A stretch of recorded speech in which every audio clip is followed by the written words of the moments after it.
to own it. Just wanted to take the time, learn all the things that I could about you. Now it's such a mess here. Oh, we are distressed here. Used to be so easy with you.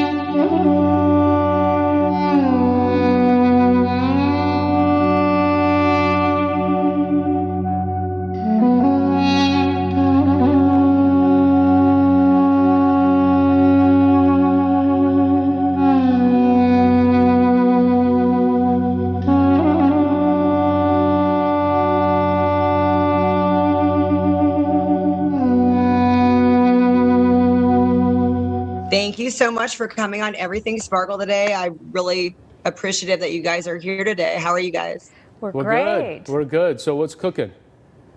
Well, I've always looked up to you guys. You're very big role models in Fresno in the Armenian community. And I just wanted to know some of your thoughts and some of your experience, because I know you come from the East Coast, and then Stefani, you have your roots local. How has it been representing Armenians in the Valley? Well, I guess we each have our own story, but it's been a true honor for me. And I think, having been on the air so long in this community and having the support of the Armenian community has meant so much. It was like immediately there was really a support base here in the Fresno area. I always knew that I had the support of the Armenian community, and that's meant the world to me in all of these years that I've been doing this job. Yeah, being Armenian, obviously here from the Valley, Steph and I, we're both Fresno State grads. She's Fresno High, I'm Roosevelt, so there's a little rivalry there. Yeah, that's okay. Right? We overlook it. Yeah.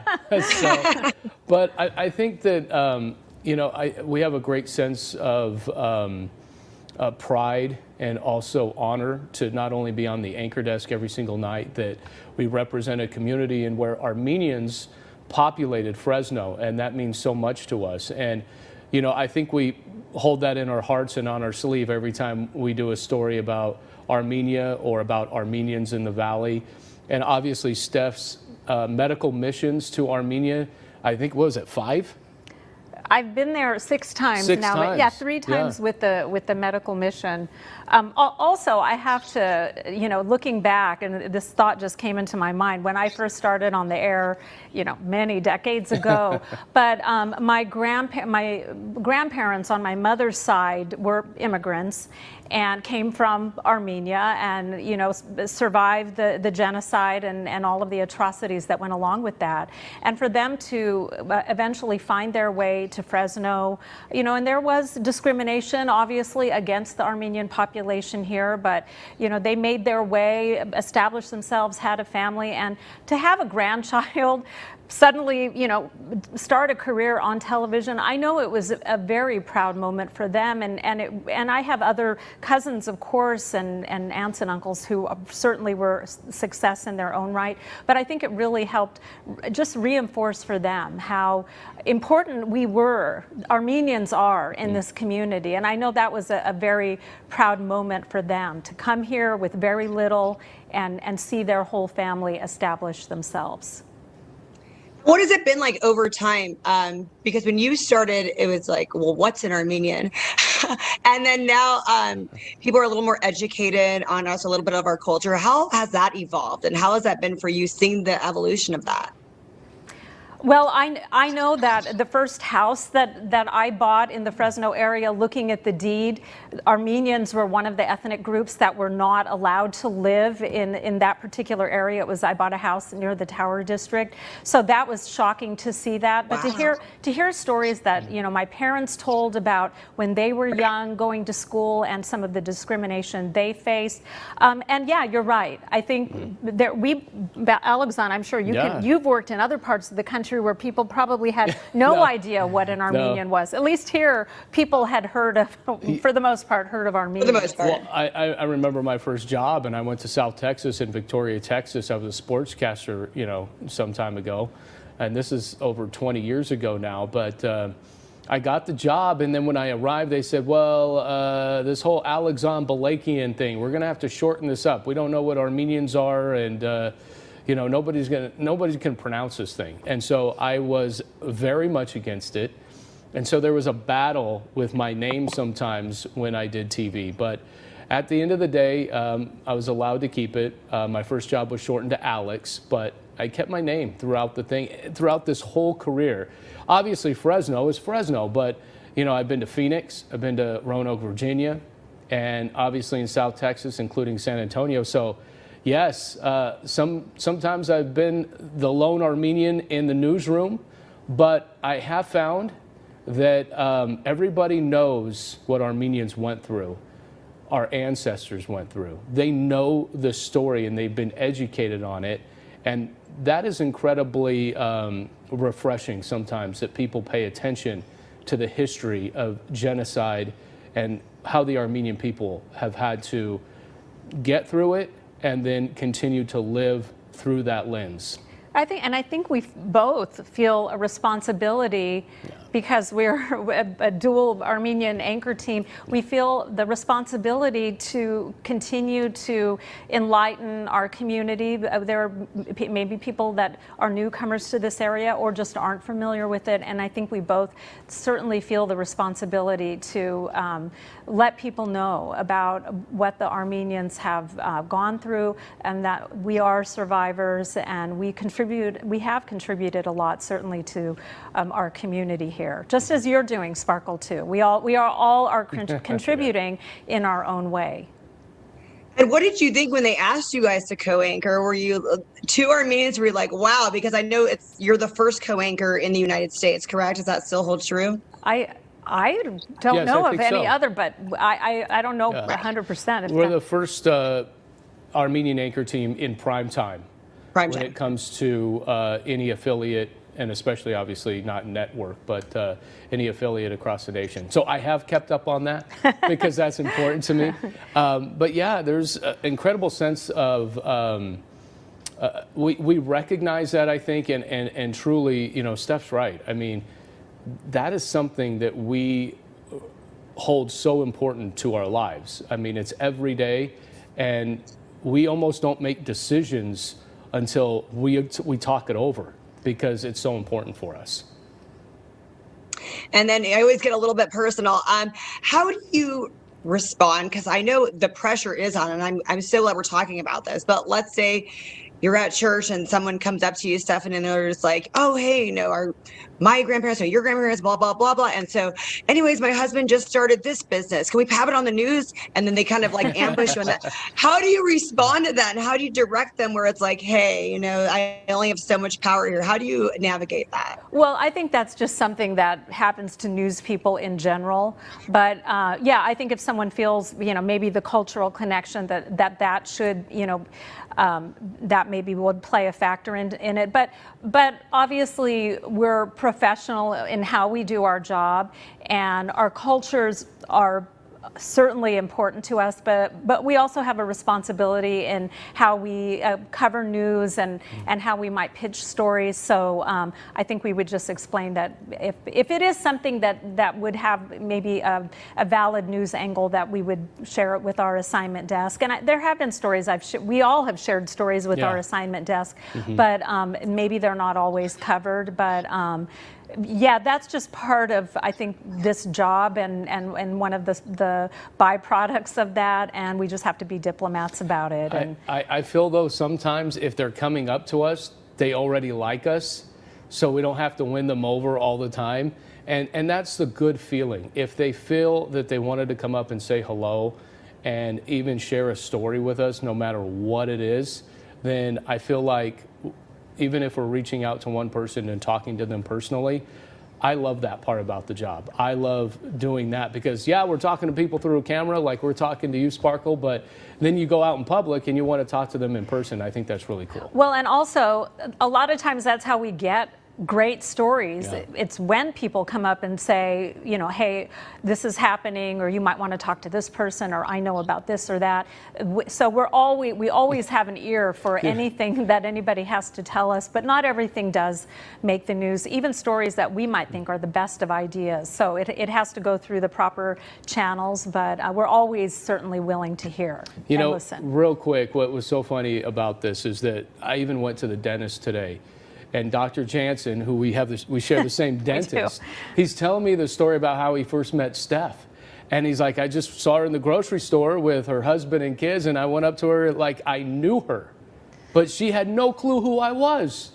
And, you know, and afterwards he goes, man, he tells me, man, maybe I should explain myself more. I just felt like I knew her because I see her every night on TV. Oh, But, I hope I was polite to him. But it's funny because when he first met Steph, it was just in the grocery store. I didn't even know you that. You didn't know him at the time, right? And that's how people think of us. They'll come up to us in the grocery store like we've known them all our lives. And it actually is a good feeling. It is a good thing. Good feeling. You do feel like, for the most part, you have friends wherever you go, and that's nice. So lastly, you guys have made some great changes in our community, and you can tell us some of the things that you've done, like when you've gone to Armenia, made some of those changes. What are some changes you would like to see in the Valley with Armenians? What are some things you'd like to see grow? Well, I think just continuing to spread awareness, that's something that I plan to continue to do throughout the rest of my career. Just keep telling the stories because there are some great stories that still need to be told, and our Armenian community is just doing some amazing things. I did an interview today where I learned about some other things that are coming up, and it's those types of projects that I think are the most exciting for me. I'm sure Alexan feels the same way too. It's the special projects where not just focusing on the Armenian culture, but it's certainly a pleasure to do that because I think for so many years those are the stories that haven't been told.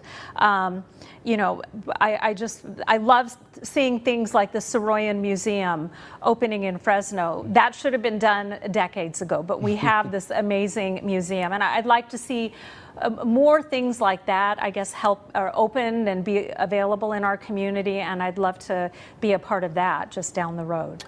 You know, for me, I still love the get-togethers that we do, whether it's at Holy Trinity or some other Armenian church. I love our craft feed that we do every year for the Fresno Armenian School. I just feel like, you know, going to these events and being in front of our Armenian community is so important. The other thing is I do a political show, and I want to hear from the politicians that are on the Armenian caucus, whether that be our Valley Congressman Jim Casa or David Valadeo, also our regional congressman and Adam Schiff. They're all part of the Armenian caucus. It's important to hear what they're doing in Washington to make the diplomatic bridge, if you will, between the United States and Armenia. There's so much left to do. We see Russia and Ukraine and how much aid we are giving to Ukraine. I think a lot of the Armenian people do feel that, you know what, the United States, even though President Biden recognized the genocide, first president to do that, and that is just remarkable, but I think a lot of Armenians were hoping for a lot more aid during that attack from the Azerbaijani forces, and obviously with Turkey behind it as well. I think that we need to continue to shine a light on what's happening in Washington so we can see the national and global stage of how Armenia continues to advance. I do also want to say, too, that I think we do need to continue to shine the light on Fresno Armenians, because I think sometimes we're overshadowed by, obviously, there's a much larger Armenian population in Southern California and maybe in other parts of the country. But Fresno is the historic home of Armenians in this state. And I think sometimes we are overlooked as being so significant in terms of the Armenian population in California. This is the historic home of Armenians here on the West Coast, and I think, we should continue to shine the light on all the great things that happen here. Thank you so much for being with us today, and I look forward to seeing what's next and what's in store. And I love your show. I love watching it. And I love the political show too. Thank you, Sparkle. Thanks, we Sparkle. appreciate it.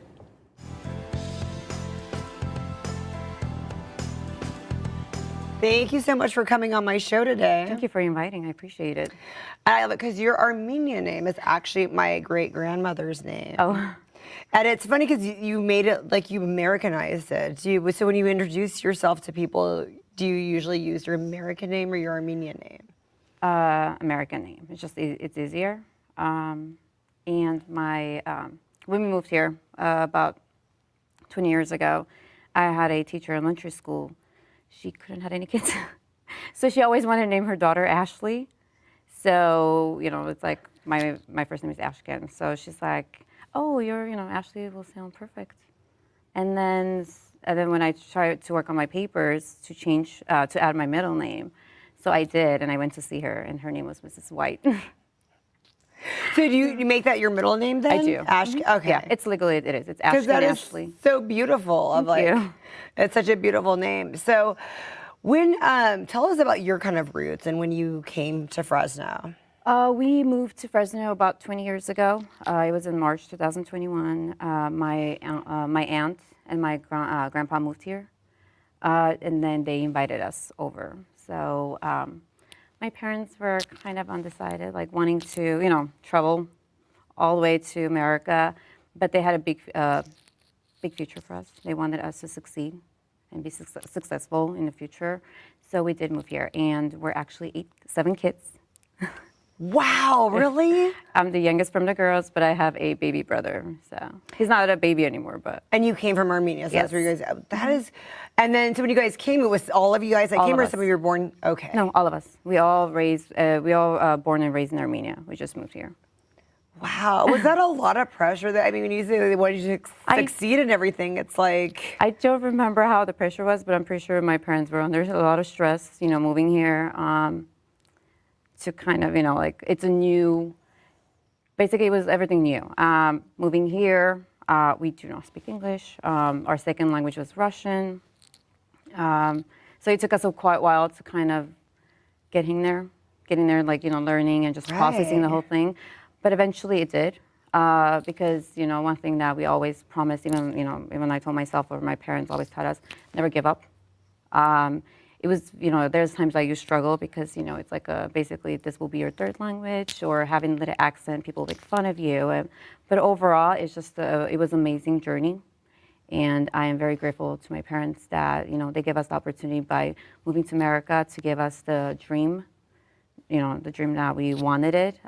Yes, we could have a dream in Armenia, but they want us to succeed more in our future. So, yeah.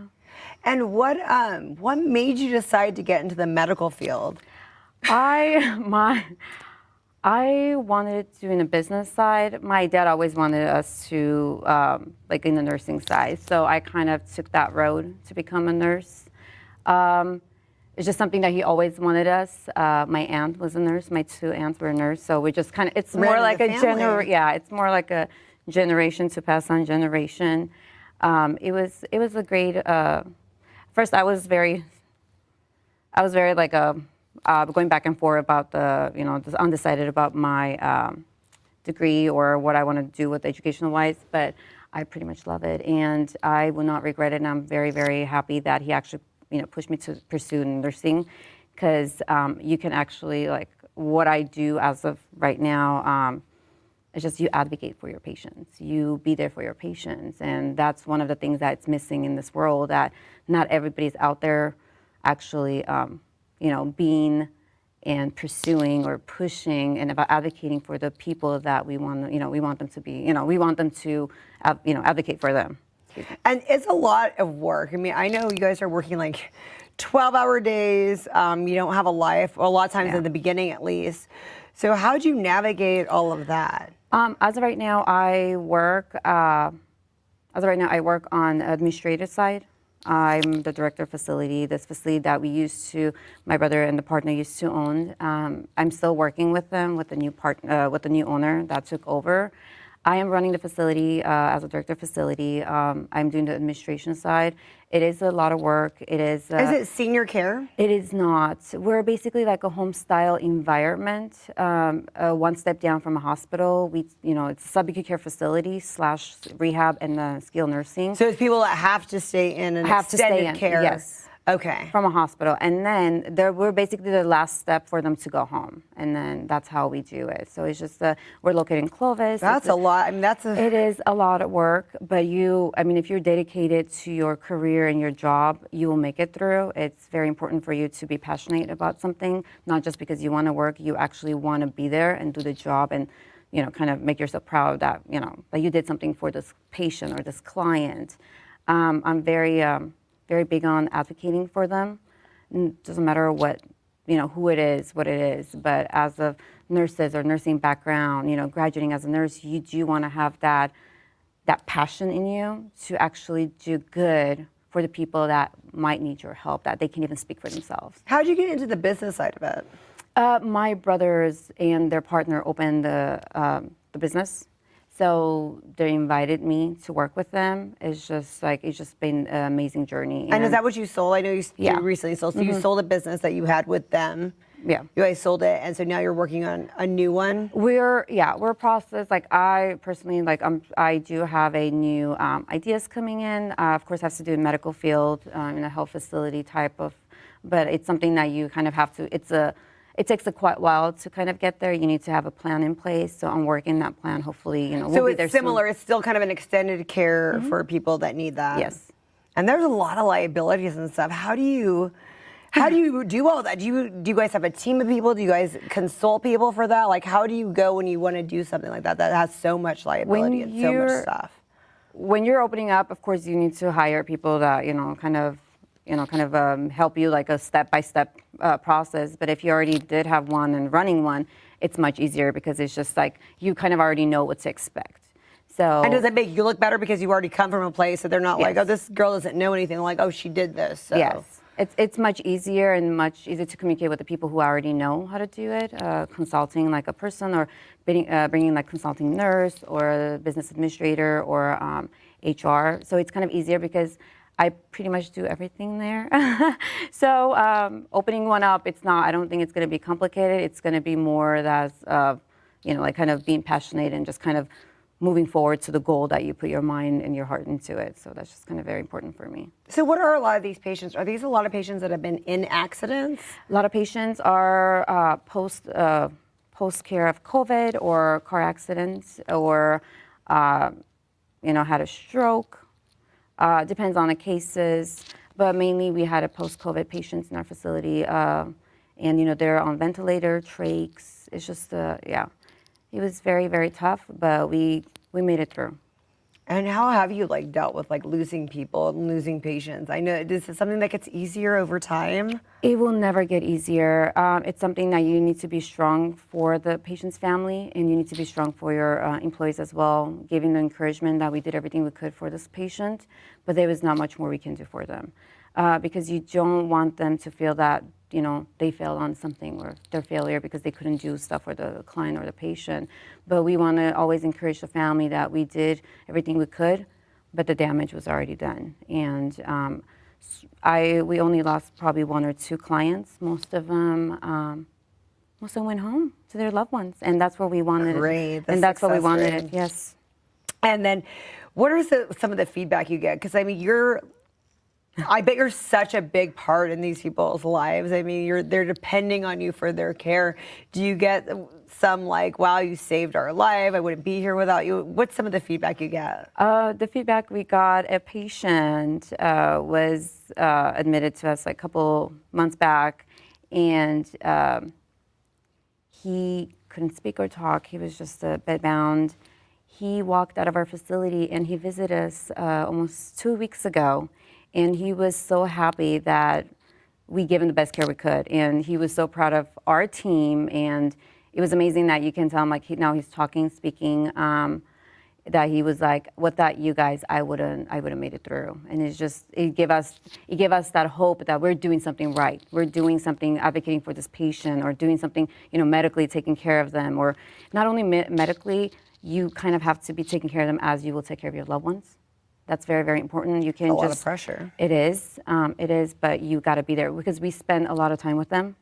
We spend more time than the families do because of COVID, we couldn't have any visitations. But overall, like looking into it, it's like, you want to be proud of yourself through that process. And I'm very proud of our staff and even myself to actually, to see patients that are walking through our door and just, making it out there to their loved ones.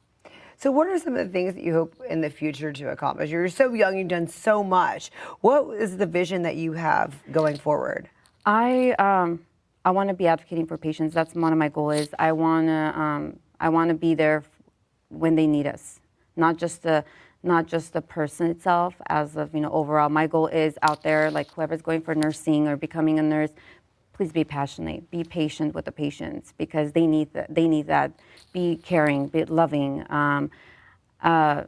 Just explain and make, like that's one of the things I want to do, like educational wise. It's like one thing that I will, for the future wise, like just be patient with them. And that'll be my advice. I love that. That is so great. And then can people get a hold of you? Is there any way to get a hold of you or your business, or if somebody has long-term care, if somebody wants to put it in your facility or they have questions about another facility, because I'm sure that happens. A lot of people have a parent and we're like, oh my gosh, are these good practices? We have like concerns, questions. Are you open to answering questions like that? Yes, we are. I am. Personally, I am. I will answer.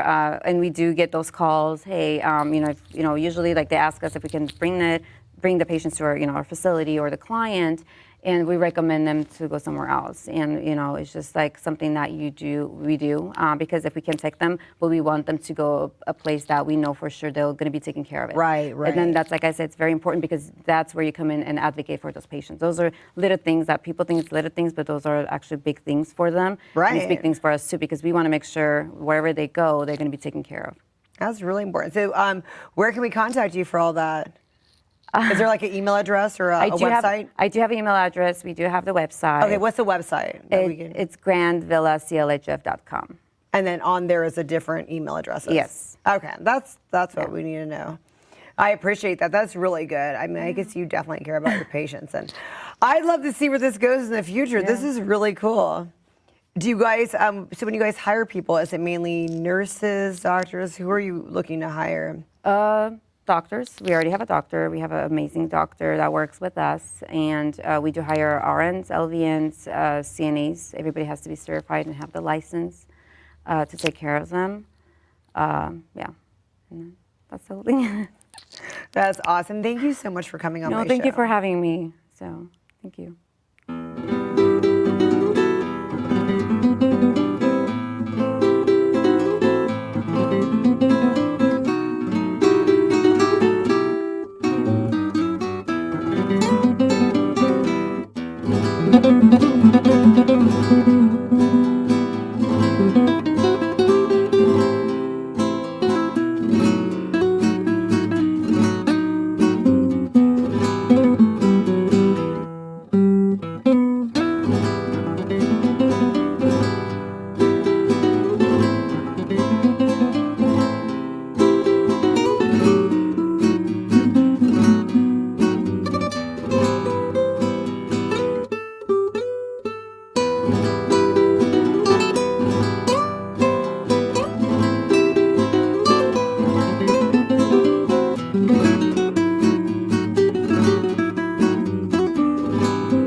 Thank you so much for coming on my show today. Like Johnny brought us a spread today. You guys can help yourself. Thank you. Yes. Thank you for having us. Tell us about your business that you started.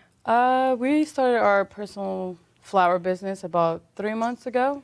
It was always something we wanted to do since we were young, and we always watched our mom make arrangements with plastic flowers.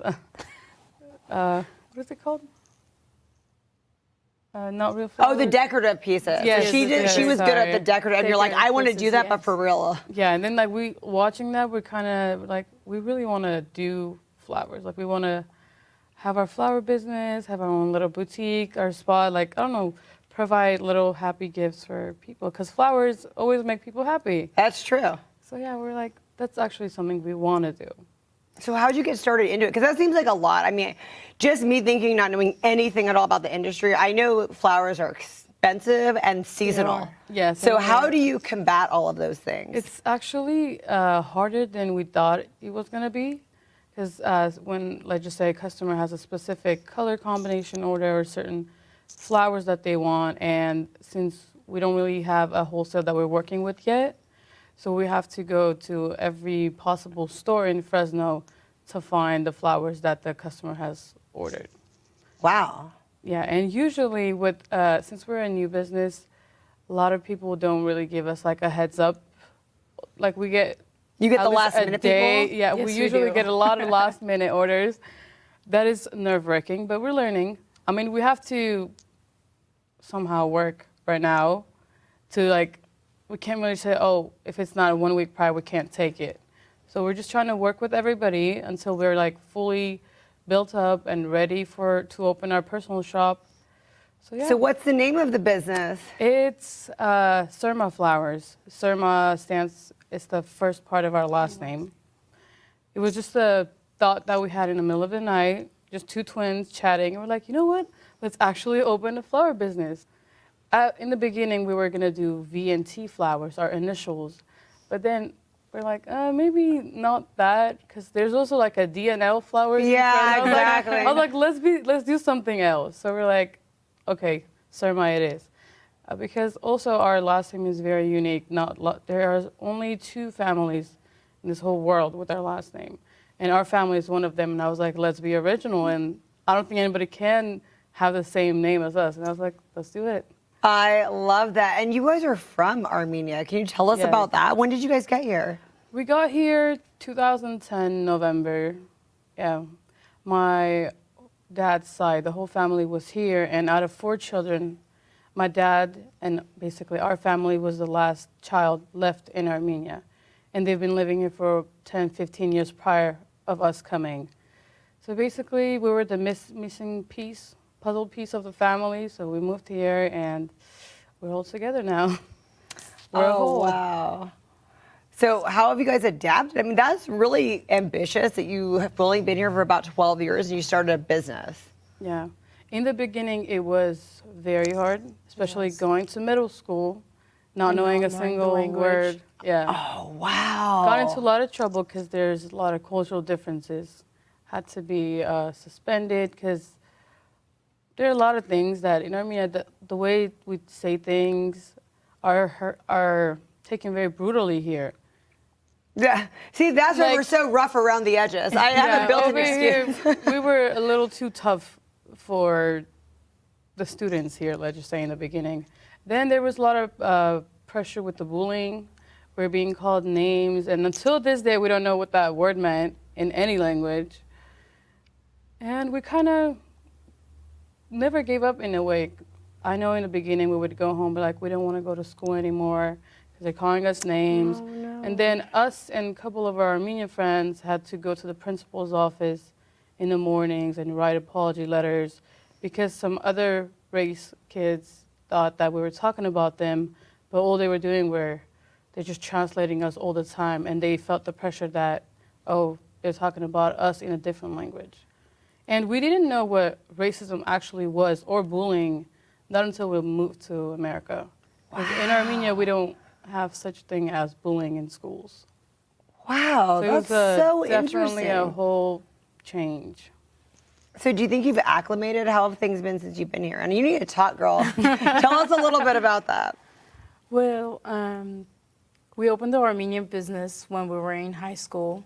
Oh, wow. Not Not Armenian Armenian business, business, Armenian sorry. club. Armenian club. We were like, let's give it a try so people can know who we actually are, like what we can do and stuff. So it came out really nice. We were doing club meetings and stuff.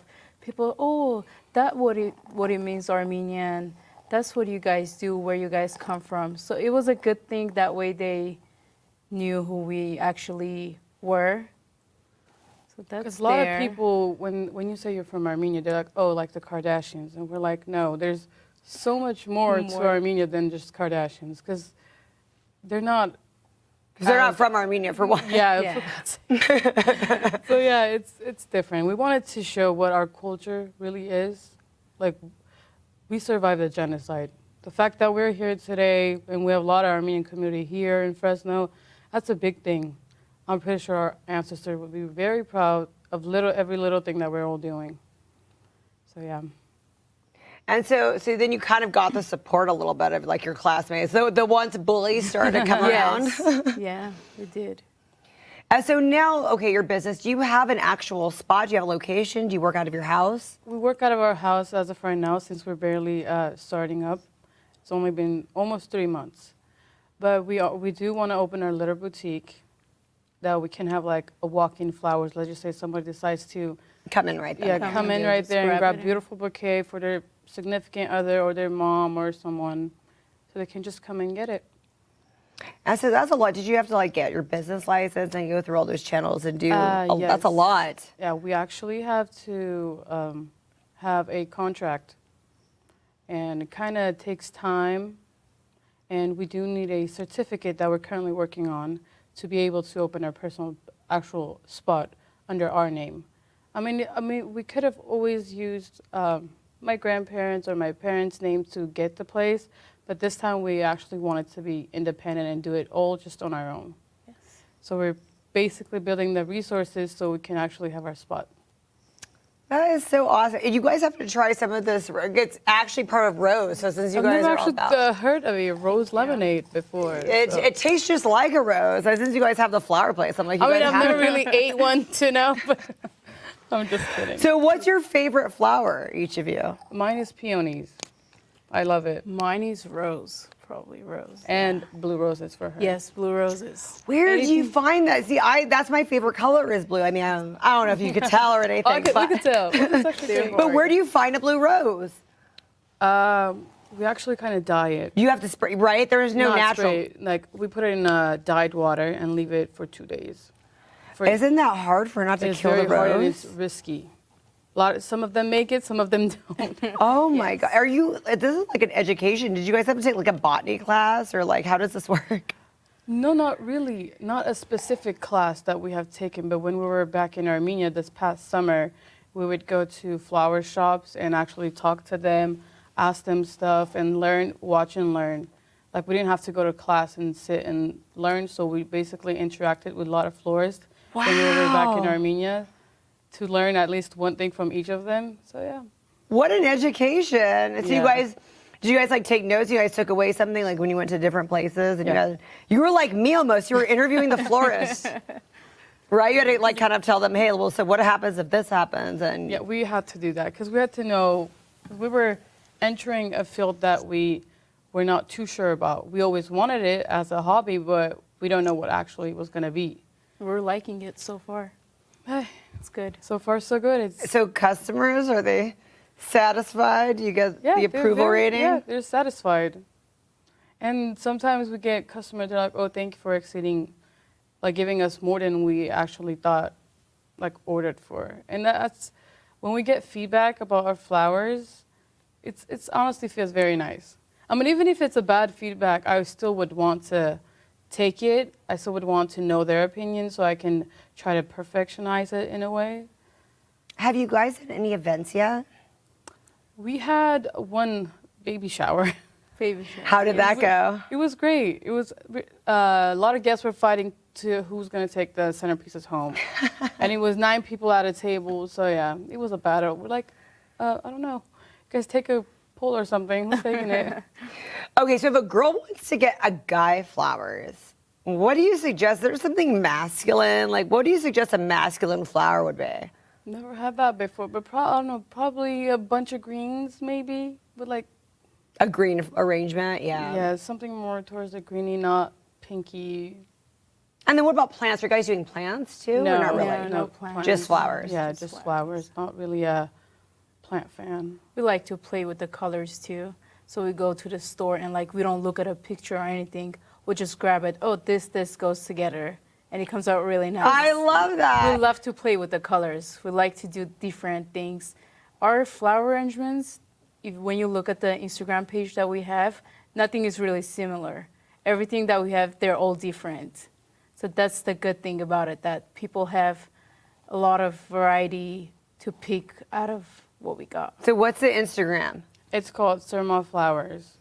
And That's our Instagram, and that's the only social media we have as of right now. We are working on our website. We are going to have a website yeah. that we're going to promote our flowers on.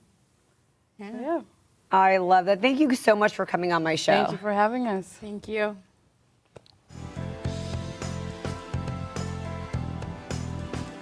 Thanks for coming on Everything Sparkle. How do you like the new set, Johnny? It looks beautiful, looks nice.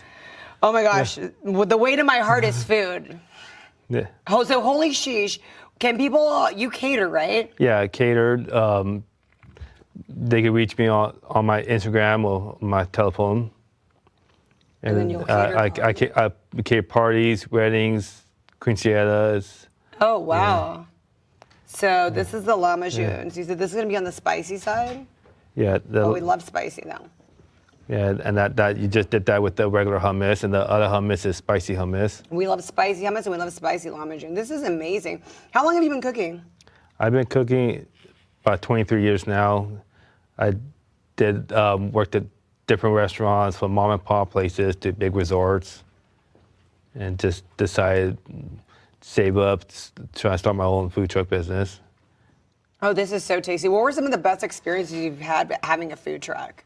Because I know you've had different sizes, you've done different places. What were some of the best places? The best, it's just downtown Fresno. You like there? Yeah, the Art Hop and the Brewery District.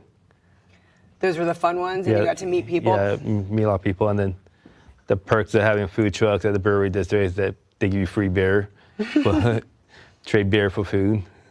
Was it one of the first times that, have you ever like served people food and they're like, I've never had Armenian food before? Was it sometimes you were like enlightening them on what it was like to have some of our tastes? Yeah, sometimes I had to like educate the people. They ask it, what's hummus or what's falafel, and they guys tell them that. So explain. what's this salad called? It's just pickled turnips called torshi. Oh, this is so good. Yeah. Yeah. And then what is this one? And that's the fattoush salad. Oh my God. And that's with my This is your special one? Yeah, homemade dressing. Oh, I love this, Johnny. You really went all out. So you have a pretty good menu if people want things. You have a pretty decent size, right? Yeah, I got 4 types of protein, got 2 types of salads. And you know what I love about all this right here? This is pretty healthy. Yeah. And people just don't realize it's like that, how healthy our food is. And one of the new things is the Mediterranean diet now. It's new fat people doing. What we've been doing our whole life, people are starting to do. Yeah. And this is your specialty, right? This is the rose? Yeah, rose lemonade. Oh my gosh. Yeah, with rose water and fresh squeezed lemons. This is so delicious. So how did you perfect this one? It's just a lot of practice, a lot of good friends sampling the errors and stuff. And you actually use actual rose. Yeah. Rose water, not extra water plant. They sell that rose water bottles. So you don't make the rose water. You're not going with the roses. No. It tastes just like a rose. That's what I was like. Wow. Yeah. Okay, so this is our episode where we're remembering, April 24th. Tell us about your background. Like, what led you here to Fresno? I was born and raised in Fresno. My great grandfather, he bring his family over. Did they flee the genocide? They came a couple years before the genocide. Okay. And they came over here and they worked in the fields and farms. And they were like the original, part of the original Armenians that came and settled here. What was because it was interesting, I was talking to like Stefani Booroojian, and she had said she had experienced some racism, that when she first went to buy a house in the tower, they didn't want to sell to Armenians. Did you get a lot of stories? And I was surprised it was that recent because I've heard some stories too, but that dated back to like our grandparents. What are some of the stories that you've heard about like racism with the early Armenians? Yeah. My grandmother told me stories. Even my dad, when he was growing up, and he had stories about some areas in the Fresno they didn't sell to Armenians, so they also call them the N-word too, like in school, because they're not white. So yeah, it's amazing how things have changed. Because you haven't really experienced anything quite like that, right? No.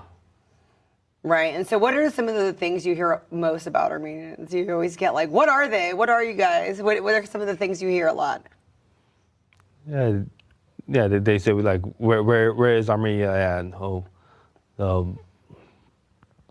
Like, say something in Armenian, or can you translate this? Or most people just want to know more about the country, more about the people, or also try to tell them things about the genocide. Some people, they don't know about that. And did you go to Armenian school? No. So you went to all the regular? Yeah, I went to all the Fresno Unified K-12. And then they all ask you to teach you the bad words, right? That's what that's all your friends ask. They're like, what are the bad words? Yeah, that's first thing you gotta learn. That's the first thing people ask. Yeah. So, being like in Armenian restaurant cooking, I know you've cooked all kinds of food, not just Armenian food. What was like it like? I mean, what were you competing with? And I know you're really great with like talking to all like the Armenian owners and you support all of that. What were some of the feedback that you got from other Armenian chefs? Well, we all talk about like the different food, and then some of them helped me perfect the dressing for the salad, and like we all talk about like how we learned to cook, and so it's all same history, like our grandparents taught us, grandmother, and we. And did your mom teach you how to cook too? Yeah. Yeah. Well, my mom, she learned from her mom. When she came to the country, she didn't know anything about cooking, so always had long distance phone calls from back home. She called her mom up for recipes and stuff. Yeah. So baklava this is a pain to make, huh? Yeah. How long does it take you to make this one? It takes about 2 hours now. It used to take, well, in the beginning, it took me a long time, but now I got it down a little. A sticky mess, huh? Yeah. So do you sell this? Can people buy some of your food like at any time? Do you sell this by itself? Yeah. I sometimes if they can't find me on the streets, I do like Instagram specials, like once a month. I post like little plates.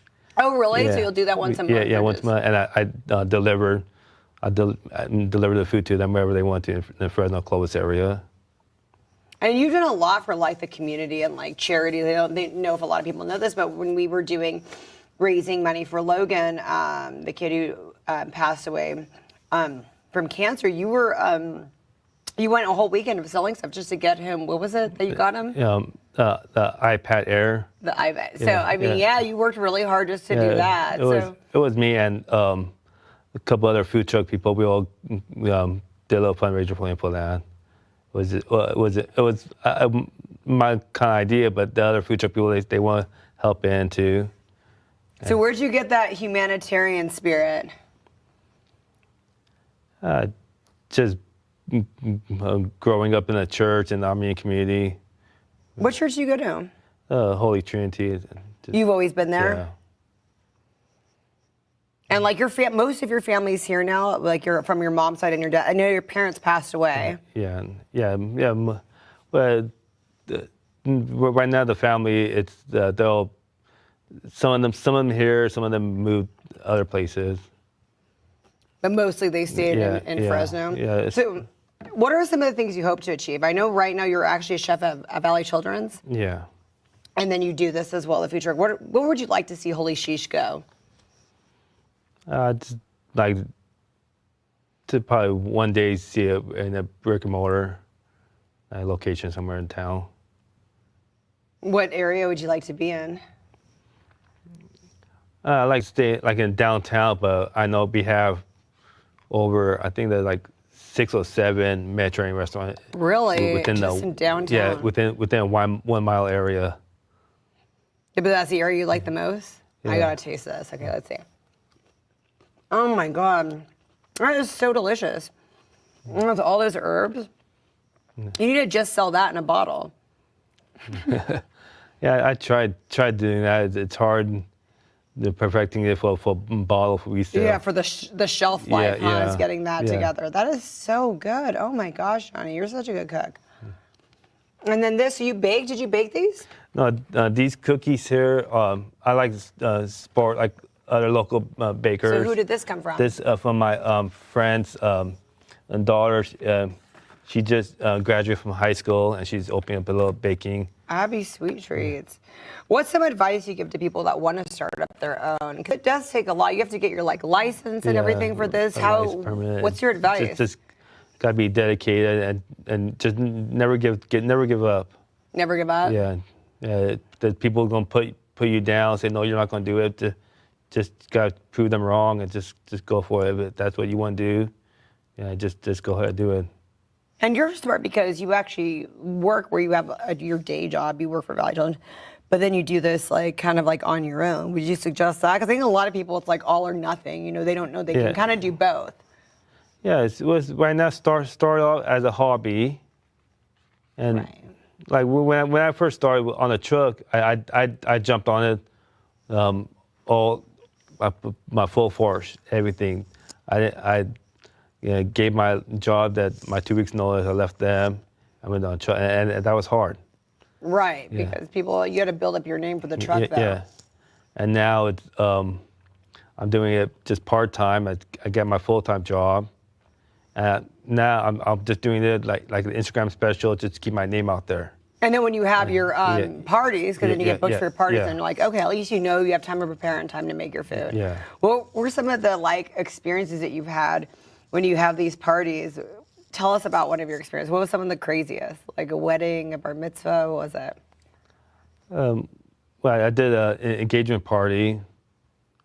Well, most of the food I deliver the food, and then I in platters, and I just at the end I picked I don't stay through the whole night. Did you meet some cool people? Yeah. People I drop, like when I drop the food off, I meet some. Do they ever tell you, come on, stay, enjoy? No. Not usually? Yeah. And then, okay, so your sister, tell us a story. She was born on the same day in the same hospital as Alexan Balekian? Yeah. Alexan, he's my second cousin. On your dad's side or your mom's side? On my dad's side. His grandmother and my grandfather are brother and sisters. And so they were born at where hospital were they born at? At the community hospital downtown. Same day and same time and everything? That was crazy. Did they know about it at the time, like the families? No, they didn't know.